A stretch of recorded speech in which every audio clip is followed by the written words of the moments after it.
Buonasera e benvenuti a PDA Social Club. Questa è l'ultima puntata del nostro appuntamento del giovedì prima di una meritata sospensione estiva, ma chiudiamo alla grande come già annunciato nei giorni scorsi, visto che ospite di PDA Social Club questa sera è un maestro del genere fantasy, l'australiano Garth Nix, di cui Fazi propone, dopo anni che era assente dalle librerie, quello che è un testo fondativo, un titolo realmente, come dire, un pietra miliare del genere, come Sabriel, primo episodio di una saga famosa come quella del Vecchio Regno.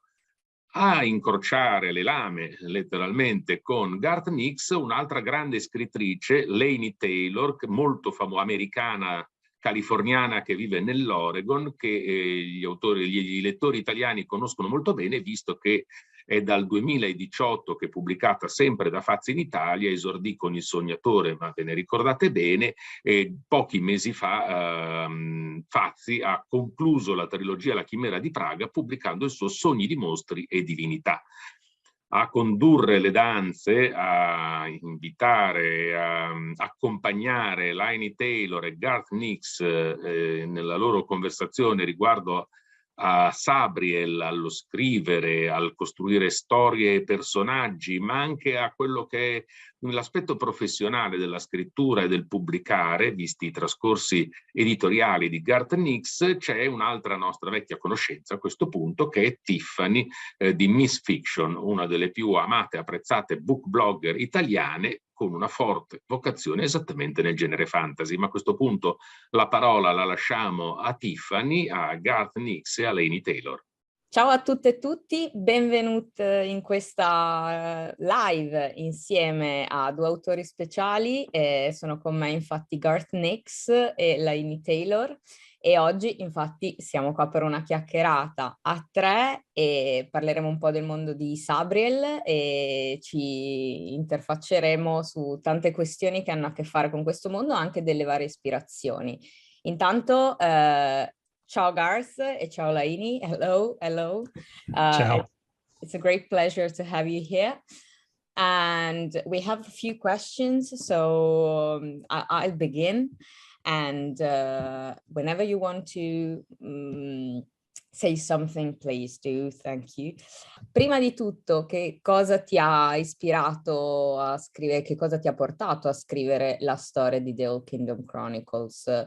Quali elementi e quali culture ti hanno ispirato? It's a good question.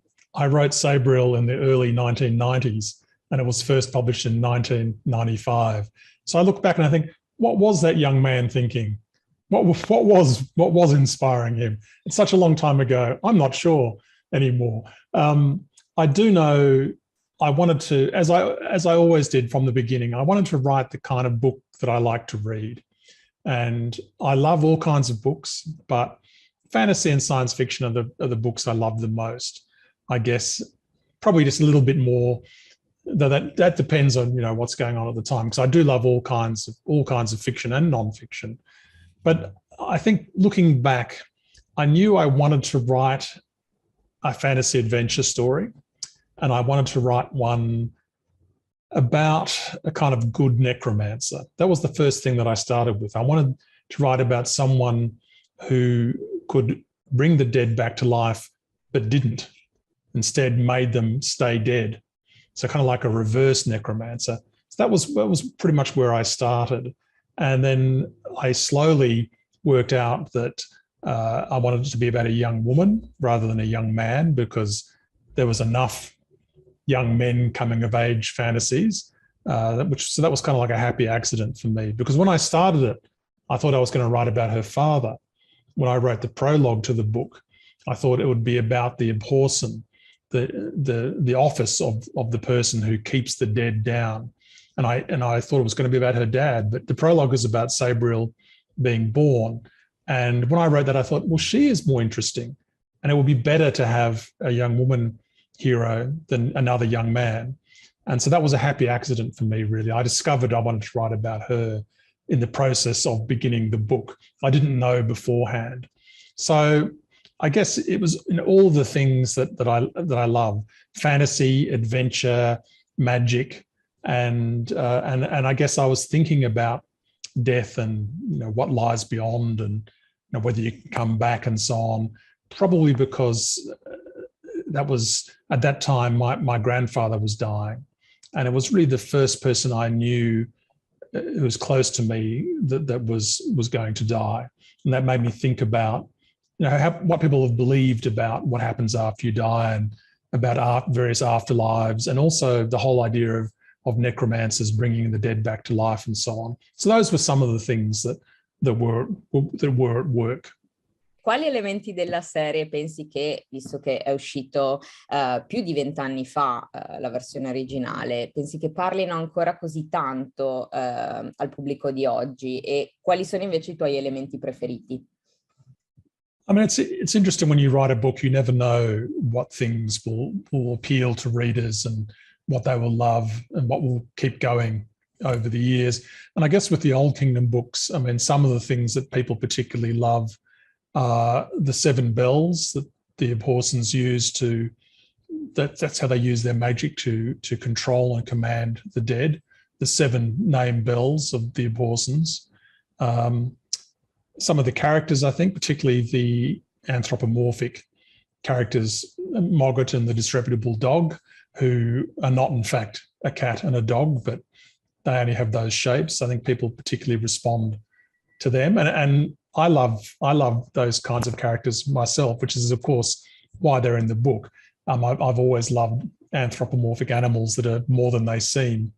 The actual depiction of death itself, a river that flows through 9 gates, seems to also be something that resonates with people and has stuck around. And also some things like, there's one line in the book which I never thought about twice when I wrote it, which is, does the walker choose the path or the path the walker?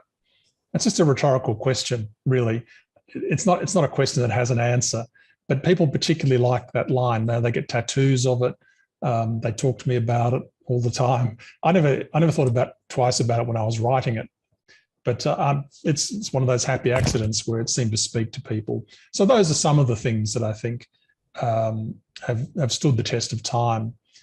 People like the setting too, I guess, as well. So not just death, but also the sort of 1920-ish sort of pseudo-England of Ancestiere, the wall that divides it from the Old Kingdom, and the fact that technology works in Ancestiere, it doesn't work across the wall. Magic works in the Old Kingdom, but it doesn't work in Ancestiere. So that sort of thing, I guess the whole setup is something that seems to have appealed to readers over the years, which is great, of course. I'm very happy that it has. And great for happy accidents, which are the Yes. best. Una domanda per Laini invece è: come ha influenzato il suo lavoro, ovviamente se lo ha influenzato, il lavoro di Garth Nix nella sua scrittura, anche perché Sabriel è considerato uno dei primi young adult fantasy della nuova era. Yes, and Garth, if you actually didn't know, I'm sure I must have said when we've spoken before that it was a total influence on me. But if I hadn't said that, it absolutely was. It's nice to hear. There's so many things influenced me, of course, too. So I mean, but when I was a teenager, and obviously I was not a teenager when Sabriel came out. But even when I was a teenager, I wasn't reading.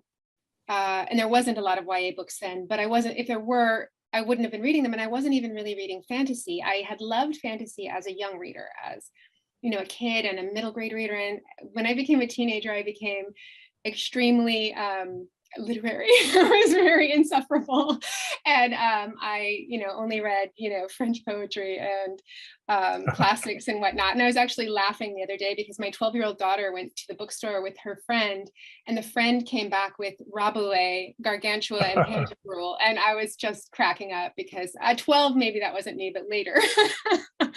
But so then at university, as an English major, I still wasn't reading fantasy. And when I was trying to write, in my early 20s, I was trying to write literature, and it was like not going anywhere. I was not having fun. I had no idea what to write about. I was like a 22, 23-year-old. I had nothing no significant life trauma to draw from or experience, and it just had nothing to write about. And around that time, a big fantasy book took the world by storm for young readers, and I read it, and it was, it was fine, whatever. It was fun, but it led me to rediscover other fantasy books for young readers. And the first books that I picked up were Sabriel and The Golden Compass. And so that was just an immediate, like the world building elements in Sabriel. I always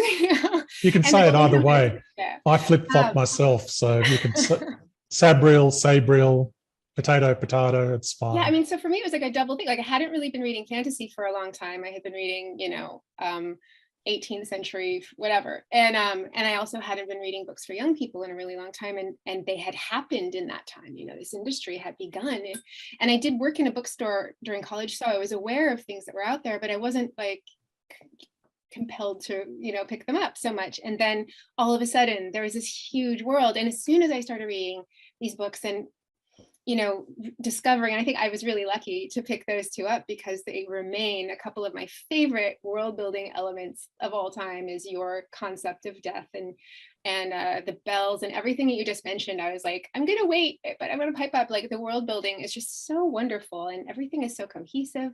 The names of the bells, everything, like the world building was mind blowing, but also the characters and everything. It was beautiful and I loved it. And then Philip Pullman's Demons was another, I was like, wow, you can do these things. And so I started reading fantasy again, and I started reading YA books, and all of a sudden there was so much to write about. It didn't have to be about it didn't have to be about my 20-something experience, and it didn't have to be, and so I started having fun, and I started writing, and I wrote a book, and it took a while, but so yeah, you were very much a part of that journey. So.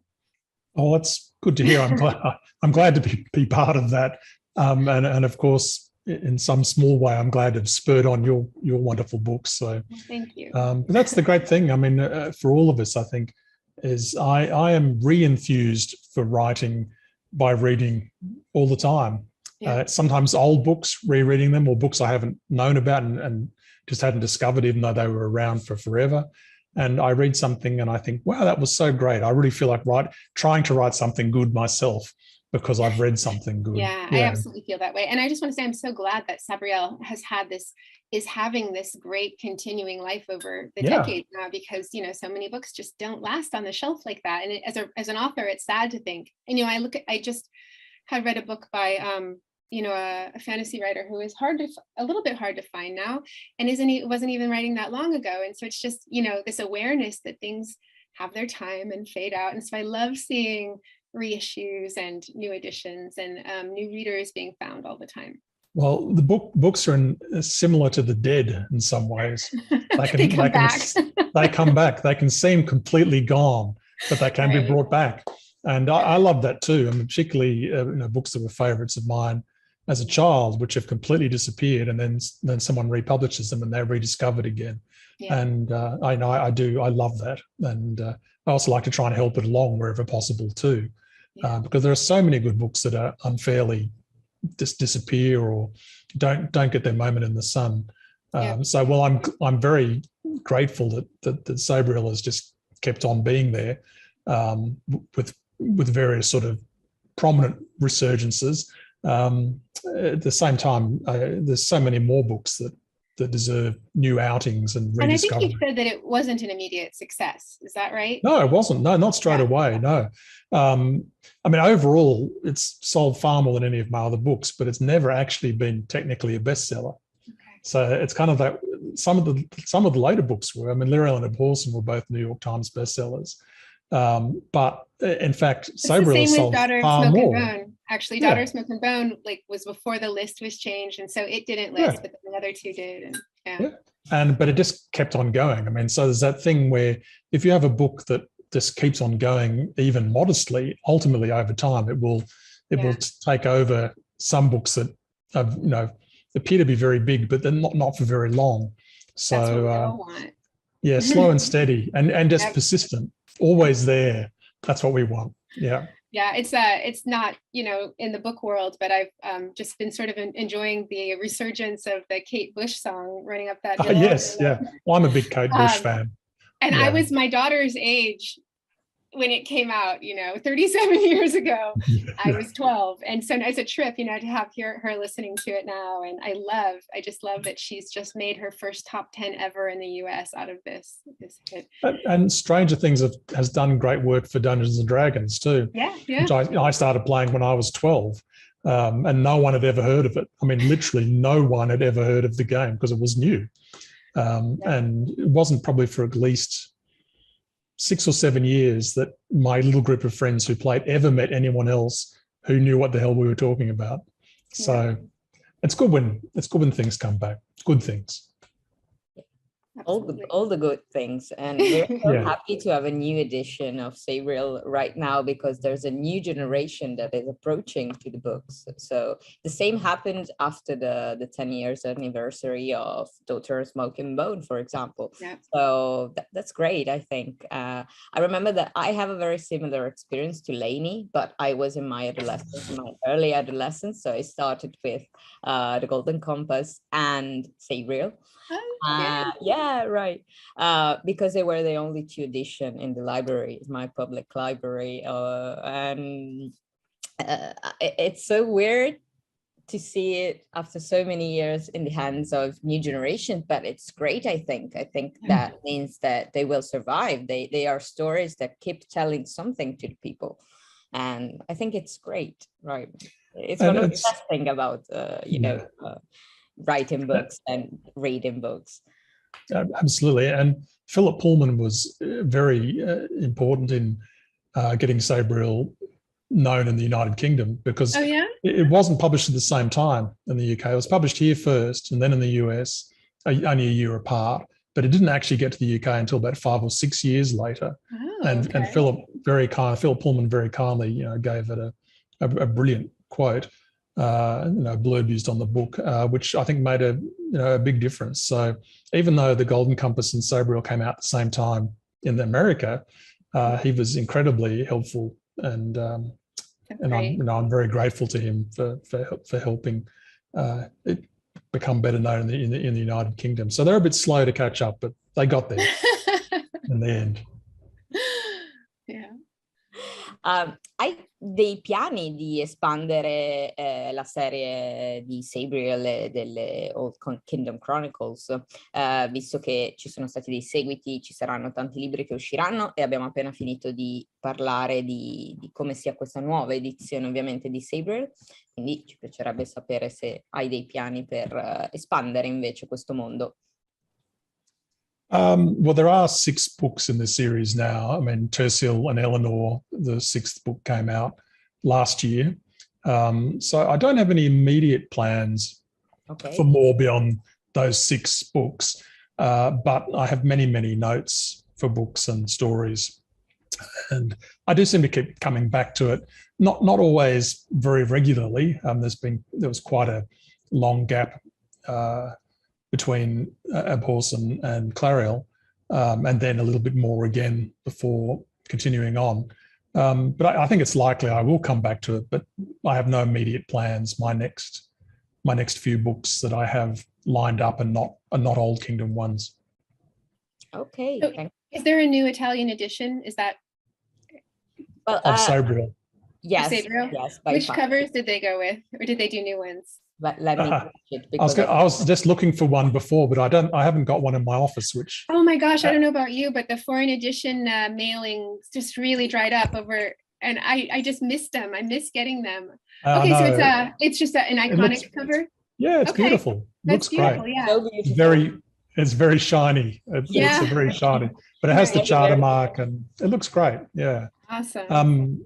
But yeah, that's all the translated editions. The copies are, yes, I don't know if it's international mail and other things going on, but it was always, when I started getting foreign editions, it was just such the dream to start, have exciting. that shelf, and it's always been one of my favorite things is getting those in the mail, and it's been a really long time.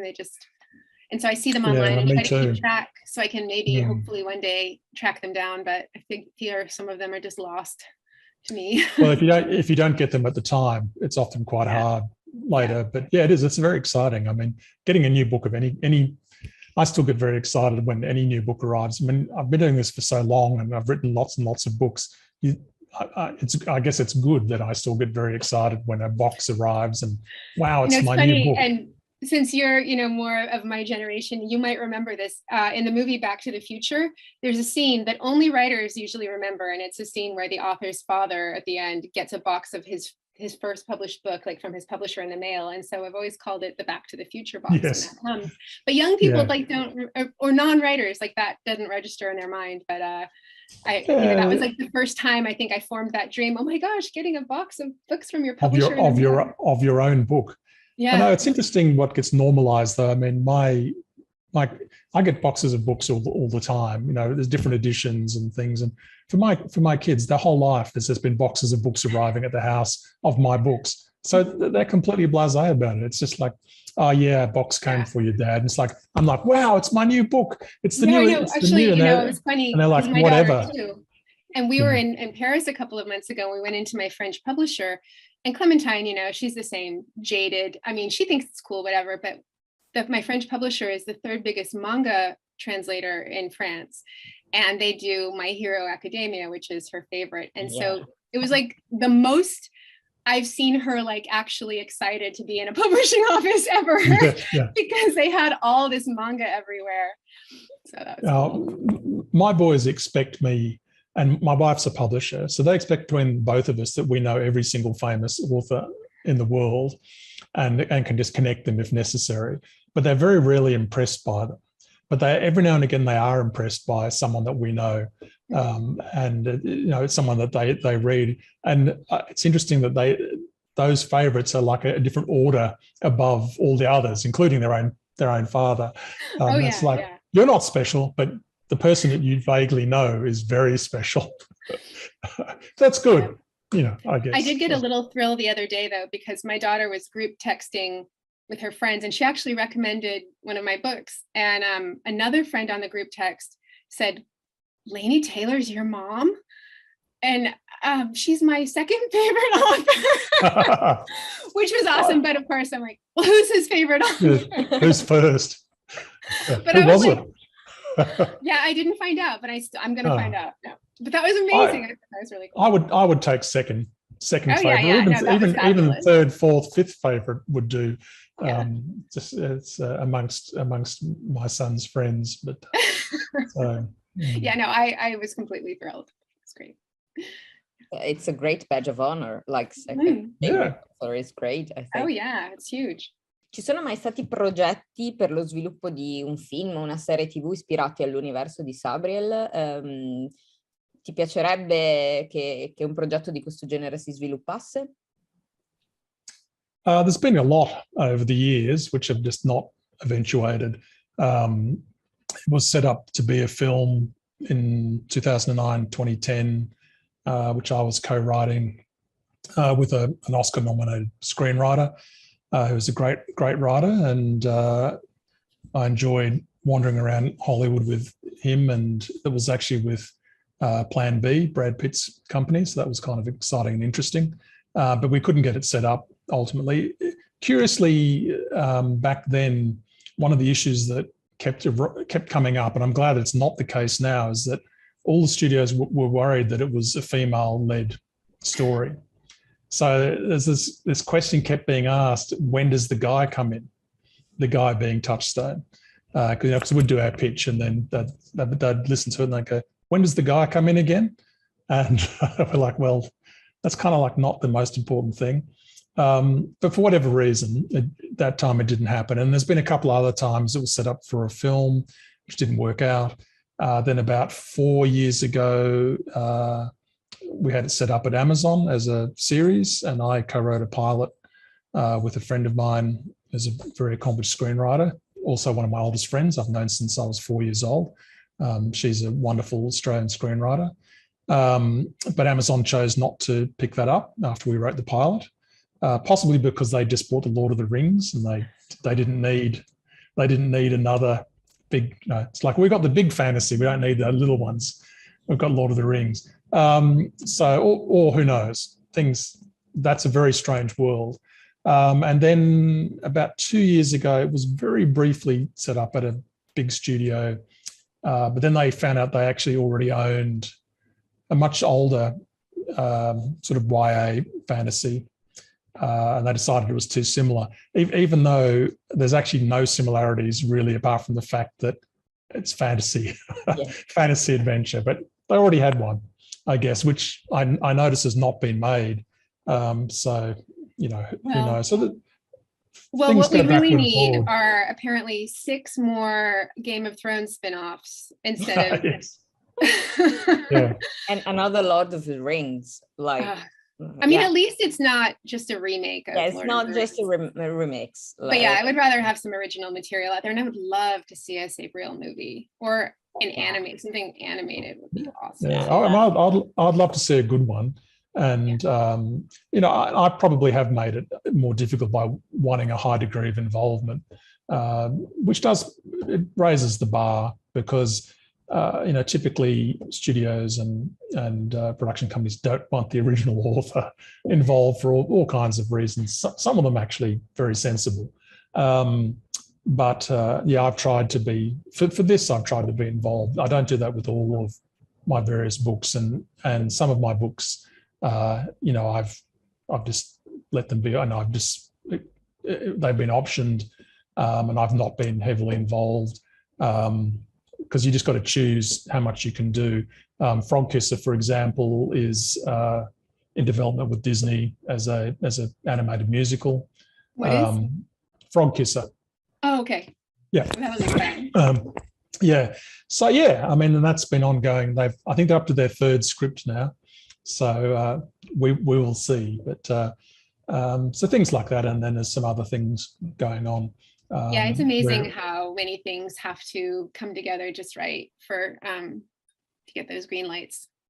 What's happening with Daughter of Smoke and Bone? Because that was going ahead at one stage, wasn't it? Yeah, so it's been a while now, but it got up to the sort of the place at the table with the head of the studio, where and it had the director and the script and everything in it. At that point, didn't go any further, and that's been like 8 years or something. So, and there's new efforts, but again, it's just one of those, you've got to. It's just everything has to come together just right, and you really need somebody passionate fighting for it. But also, I don't know, it's just tricky. I mean, I have hopes, and we'll see. Fingers crossed. It's the conjunction of the planets. It's just something that will either happen or it won't. Yeah. I try not to invest like any energy in any actual hope in it. Like, it would be cool, but it's just so beyond my sphere that I can't think about it too much. And it takes an enormous amount of energy and time if you do want to get heavily invested in it.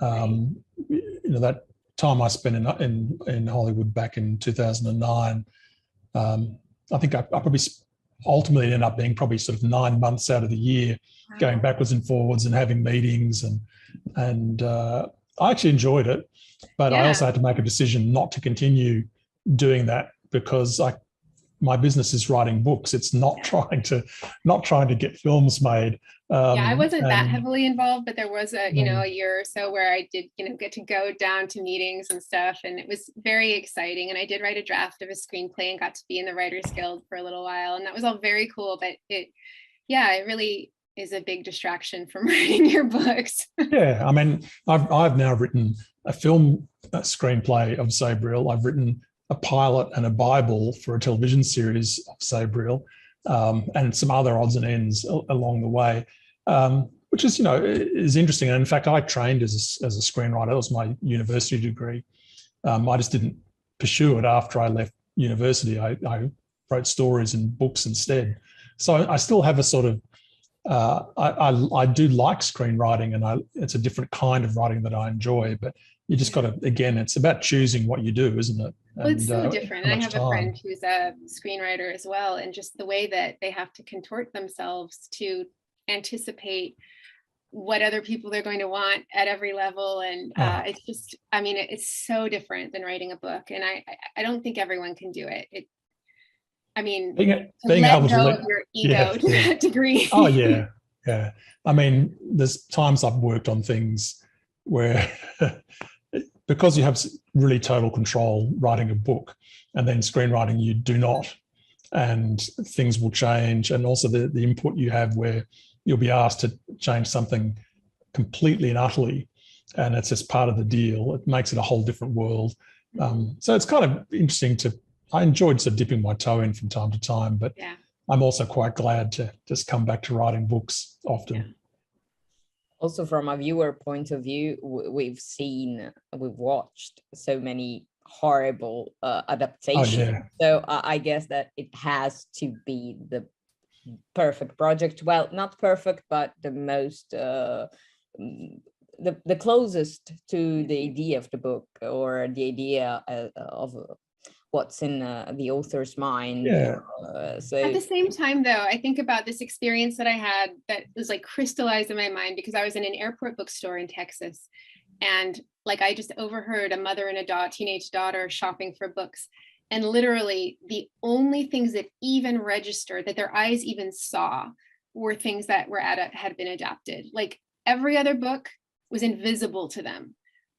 If they didn't already know the title from a TV show or a movie, they didn't even see it. And so I think of even a mediocre show as a really great ad campaign for the book. So I suppose if it's bad enough, it can actually harm the book, but I don't know how bad it has to be. Well, I think the common wisdom is that even absolutely terrible adaptations can't hurt the book, because the book exists. It doesn't alter the book. But I mean, like how off-putting could it be? I think it does hurt an author's spirit. I think to see a really, really terrible adaptation of your work, and I have some friends who unfortunately had really, really terrible movies made of their books, and I think it is painful, and it's painful on several different levels. You can intellectually know the book is not altered. The book exists and people can read it and forget about the terrible film. But that's hard to do. And I think if you wrote it, it would be tricky. But then, of course, you can't control it. All you can do is try and choose the good people to work with and hope that they will stay with the project, and other terrible people won't interfere with it and turn it into something awful. Just hope that you get that, marketing boost out of it. Yeah. Siete stati entrambi nell'editoria, nel mondo dell'editoria per diversi anni ad ora. E quali sono i principali cambiamenti a cui avete assistito, e che cosa vi manca del passato e che cosa invece pensate sia positivo di questo momento nel mondo dell'editoria? That's an interesting question, because sometimes the sort of good changes are mixed up with the bad changes, so it's hard to separate them. One of the things that I do miss are bookshops, as in a very broad range, particularly of independent bookshops. Australia, it's not so bad. We still have quite a number, but not as many as we once did. I think it's a much harder business to be in.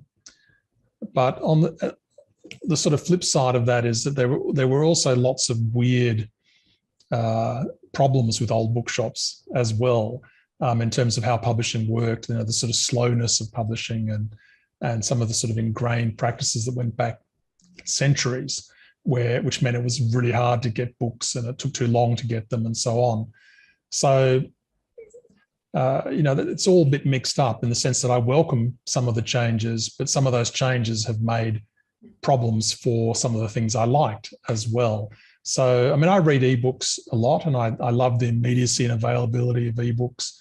I wish they'd not given rise to a monopoly behemoth at the same time. So it's kind of mixed feelings.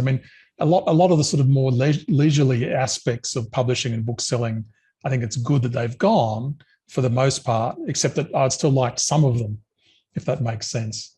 But of course you can't have that. On the positive side, definitely is the increased diversity in voices and characters, portrayals. You know, the kind of characters my daughter's reading about were just not, you know, common at all when I was a young reader. You know, it was really hard to find different cultures represented, let alone sexualities and different lifestyles. And it's just now, you know, a lot easier for kids to find themselves reflected in books. And though, of course, in the US, they're really fighting hard to take that away and make there's sure. forces here too, but less so, I think, than the US. But yeah, that's a very welcome change and massively overdue one as well. Yeah, I think right now for writers trying to break in, it's gotten really crappy, I think, during the pandemic, but also just over time. I think the publishing industry in the US, at least, has been really overtaxed. Like, the people who work in publishing are so overworked and overburdened and underpaid that it's stacked up to the point that people who are trying to break in and get their submissions read and whatnot are just not hearing back. And it's so painful. It's such a painful time for an author to be in that early stage where they're submitting their book and, you know they're ready, they know their manuscripts are good, and they just can't get to that next place. It's so rough. And I think, you know, that the last couple of years have been particularly hard. I, you know a lot of writers trying to break in, and yeah, it's not fun. Yeah, and I guess the other side of that too is for established writers, you know, the sort of the old mid list has gone too. So where you could basically earn a living with your books doing sort of okay, but not amazingly, that's so much harder now. It's like as how well. all movies have to be blockbusters now. Like, there's no, you know, mid-budget adult dramas are like rare these days. Yeah, it's like that with books too. And you know, the very big successes sort of soak up all the attention and the marketing money and so on. That seems to be a trend that's continuing. I mean, again, offsetting that, there is the rise of self-publishing, which is another avenue which really wasn't, you know, plausible even 10, 15 years ago, but that's also complicated. Yeah, I think that had a heyday, and then it got a lot more challenging too. I feel like, I don't know the details, but that Amazon made it really great, and then, you know, kind of took it away and made it less profitable and less lucrative for people. Yeah, and that's part of the basic problem, is that the self-publishing avenue was controlled by one entity, basically. So it's not really independent. Totally, it's not really independent. I mean, you don't have a contract; you just have whatever they tell you it's going to be.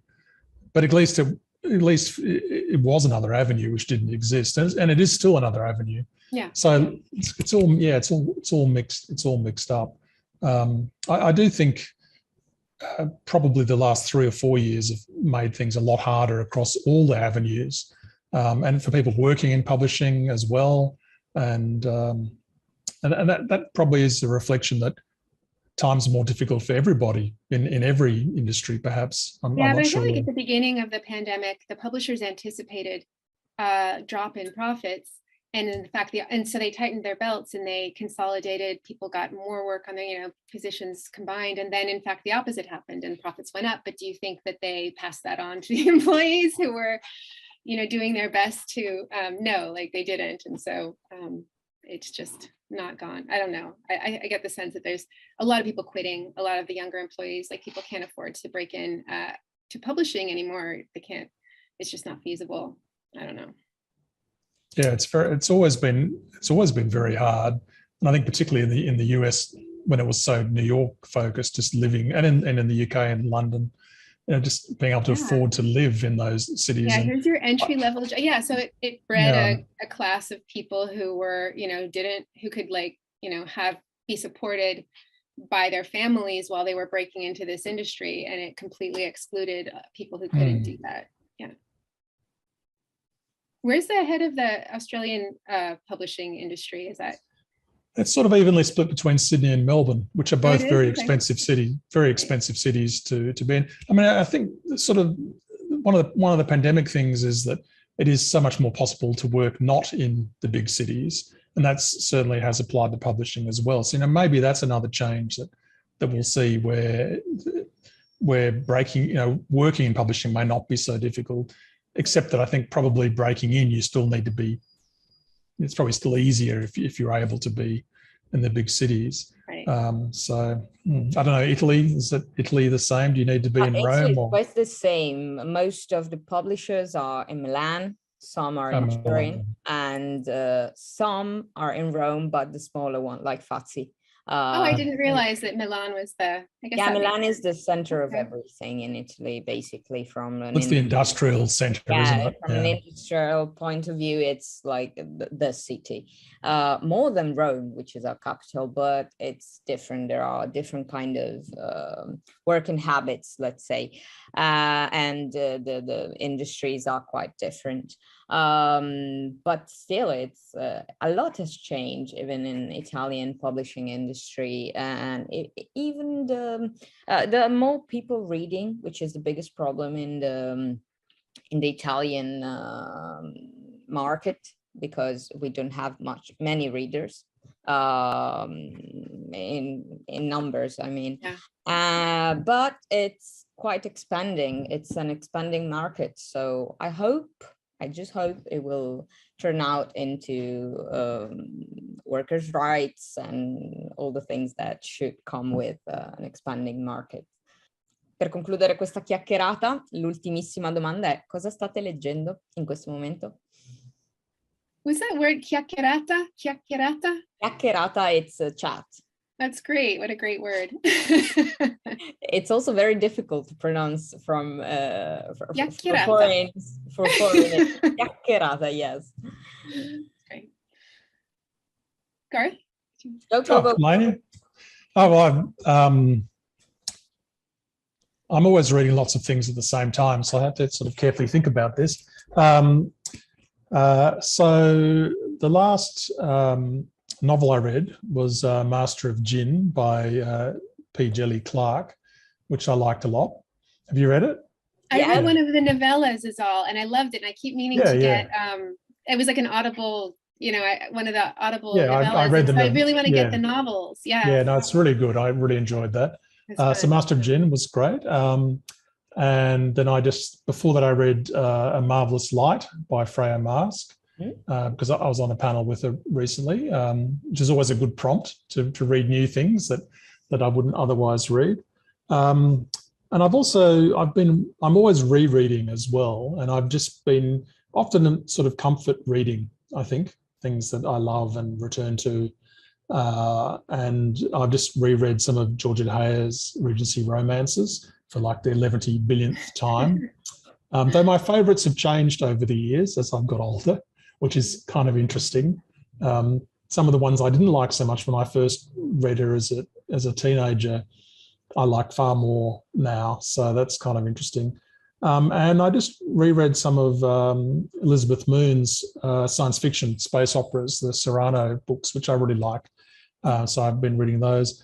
And I'm also reading some non-fiction as well, which I always do. So I'm reading a history of the Anglo-Saxons by Mark Morris, who's a great historian.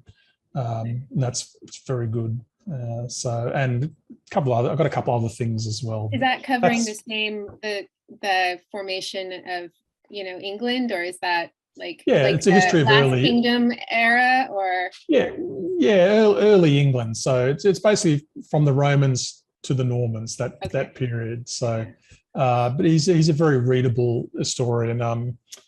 He wrote an excellent biography of King John as well, who's kind of always been an interesting character, I think. So that's just some of the things that I've been reading, and the letters of Graham Greene.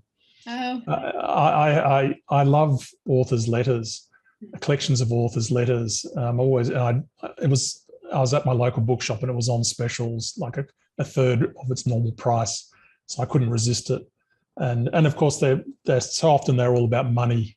Authors' letters, they're always about, I managed to get this from my publisher and so on. I'm hoping to get £10 for this story and that sort of thing, which I always find. It's the old joke is that beginning authors talk about the art and the craft, and established authors always just talk about the money. Yeah, there was definitely this period where, when you have local writers groups that get together, and there's the published and the not yet published, and you bitch about completely different things. And once you're published, you can't really bitch in front of the unpublished authors because they won't have any sympathy for the things you're now. No, of course not. Yeah.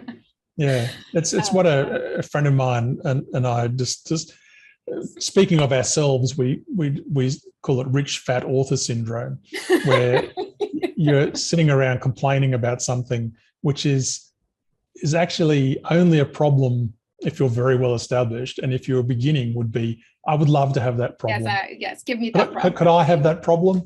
Yeah. So yes, so authors' letters are always interesting for that, and also because the art and the craft is also very interesting to me as well. Not just the business. I mean, I do marvel at the letter writing of the past and just how everybody, I read a book of letters that was, it was actually one family, I think it was their letters from India home to England during the Raj era. And these were just, ordinary upper class, educated people, but they weren't writers, they weren't artists, but they're just their way with words, and not to mention their penmanship. It was just glorious, to think that everybody could write that kind of sentence and convey their experience in that way, And now we have texts, It's very sad.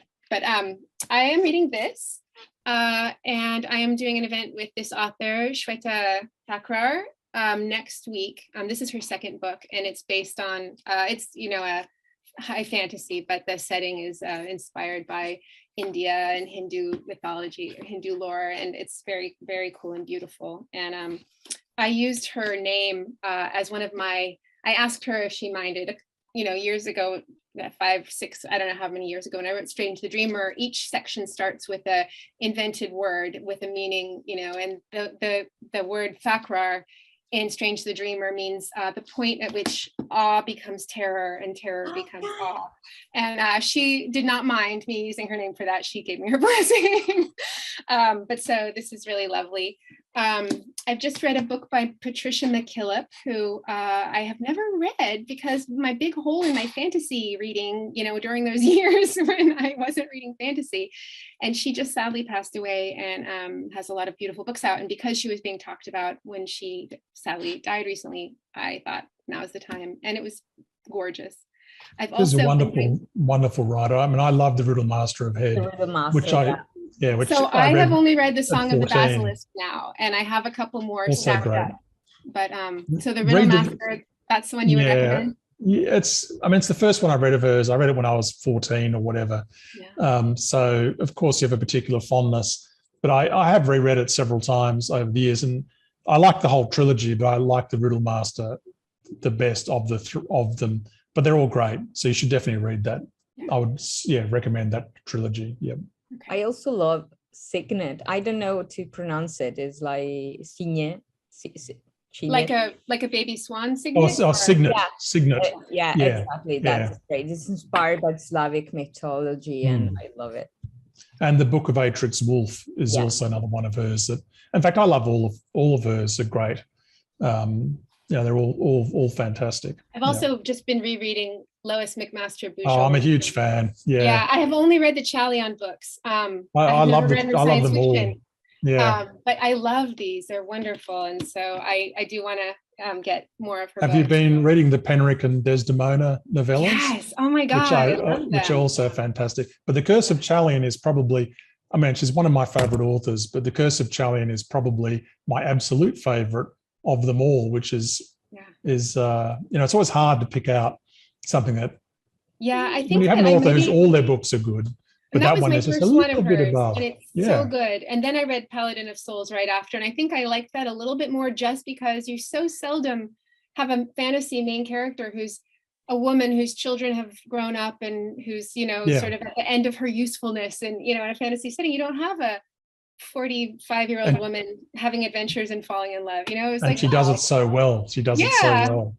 Yeah, no, I'm a big fan. Yeah, so I'm excited to read more of her books. But that was my second read of the Chalion books. So now I'm ready to check out some more. Yeah. That's great. So thank you so much for chatting with me. It's been a great pleasure, and I'm very happy. I'm still quite shocked that Laini hasn't had pink hair for the first time. Pandemic did me in. Still, thank you very much. It's been great, and I'm so glad that finally Sabriel is back in Italy, and I hope to see you both here again. And I hope so. Yeah, I really hope so. Maybe there will be chances in the near future. Well, you never know. I mean, my wife normally goes to Bologna every year, and the last time I was in Italy was Bologna, for the book I've fair. never been to the children's book fair. Yeah, Tiffany, do you go to it? Do you go to it, Tiffany? Yes, I usually attend because it's here basically. So that's great. I know it's very famous outside of Italy, the Bologna Children Book Fair. It's one of the. Was it back this year in full force? Yeah. Yeah. Yes. A bit contracted than usually, but still, it was the usual form or the usual shape of the fair. So I hope to see you here both. Let's hope so. And thank you again for spending some time with me this morning. Let's say hi to the Italian viewers of this interview. Io ringrazio ovviamente Laini Taylor e Garth Nix per aver chiacchierato con me per questa discussione, e insomma siamo molto contenti che Sabriel sia tornato finalmente in Italia e speriamo di vederli anche dal vivo. So you are invited whenever you want to come, and we will. E grazie ai lettori italiani, grazie per leggere.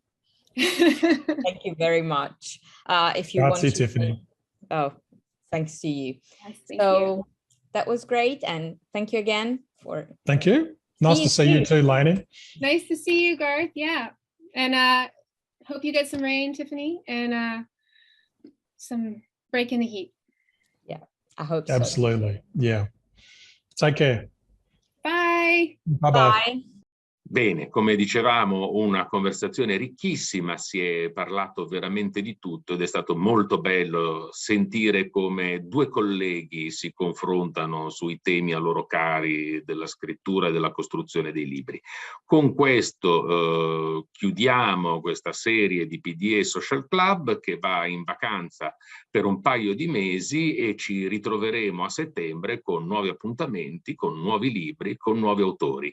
Intanto grazie a tutti, grazie agli autori, grazie agli editori che ci hanno messo in contatto con gli autori, grazie ovviamente alle tantissime librerie che in questi mesi hanno condiviso sulle proprie pagine Facebook le nostre conversazioni, e grazie soprattutto all'inclito pubblico. Buona estate a tutti, ci rivediamo a settembre.